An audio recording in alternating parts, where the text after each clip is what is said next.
சிங்கப்பூரிலிருந்து சென்னைக்கு கடத்தி கொண்டு வரப்பட்ட 50 லட்சம் ரூபாய் மதிப்புடைய தங்கம் சுங்கத்துறை சோதனையில் சிக்காமல் வெளியே வந்துள்ளது. அதிகாரிகள் துணையுடன் தான் தங்க கடத்தல் நடந்ததா? விசாரணையில் தெரிய வந்தது என்ன?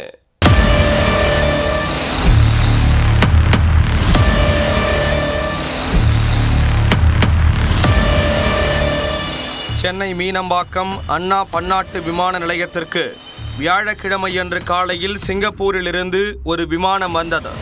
விமானத்தில் வந்த பயணிகள் சுங்கத்துறை சோதனை உட்பட அனைத்து சோதனைகளையும் முடித்துவிட்டு வெளிப்பகுதிக்கு வந்தனர். அதே விமானத்தில் வந்த கடலூர் காஞ்சிரங்குளம் பகுதியைச் சேர்ந்த கோவிந்தராஜ் என்பவர் சிங்கப்பூருக்கு சுற்றுலா பயணியாக சென்றுவிட்டு திரும்பி வந்திருந்தார். அவரும் சுங்கத்துறை அதிகாரிகளின் சோதனைகளை முடித்துவிட்டு விமான நிலையத்தின் வெளிப்பகுதிக்கு வந்துவிட்டார். சென்னை விமான நிலையத்தின் வெளியே நின்றிருந்த சென்னை திருவல்லிக்கேணியைச் சேர்ந்த கலீல் அலி என்பவர் கோவிந்தராஜை நிறுத்தி அவரிடம் இருக்கும் தங்கத்தை கேட்டிருக்கிறார்.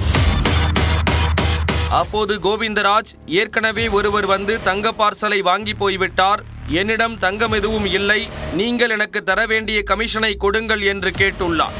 இதனால் இருவருக்கும் இடையே கடும் வாக்குவாதம் ஏற்பட்டு விமான நிலைய வளாகத்திற்குள் ஒருவரை ஒருவர் அடித்துக் கொண்டு கட்டி புரண்டு சண்டை போட்டனர்.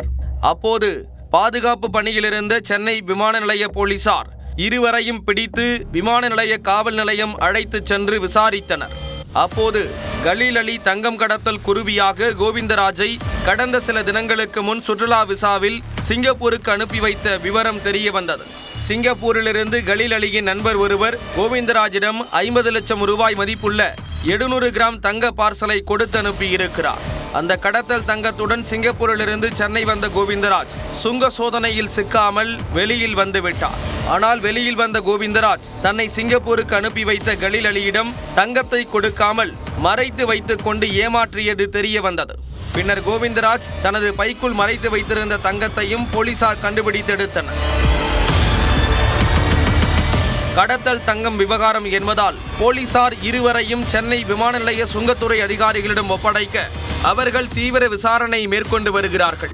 கோவிந்தராஜின் பாஸ்போர்ட்டை ஆய்வு செய்த போது கடந்த 2022ஆம் ஆண்டு முதல் தற்போது வரை பல முறை சிங்கப்பூர், துபாய், இலங்கை உள்ளிட்ட வெளிநாடுகளுக்கு சென்று வந்திருப்பது தெரிந்தது. கோவிந்தராஜ் தொடர்ந்து கடத்தல் குருவியாக செயல்பட்டாரா என்றும் சுங்கத்துறை அதிகாரிகள் விசாரிக்கின்றனர். மேலும் தங்க பார்சலை சுங்க சோதனையில் கண்டுபிடிக்காமல் எப்படி வெளியில் அனுப்பினார்கள்? அதிகாரிகள் துணையுடன் தான் இந்த கடத்தல் சம்பவம் நடந்ததா என்பது பெரும் கேள்விக்குறியாக உள்ளது. விமான நிலையத்திலிருந்து வெளியில் வந்த கடத்தல் பயணியும் தங்கத்தை வாங்க வந்த கடத்தல் ஆசாமியும் சண்டை போட்டுக் கொண்டதால் மட்டுமே இந்த விவகாரம் வெளியே தெரிந்துள்ளது.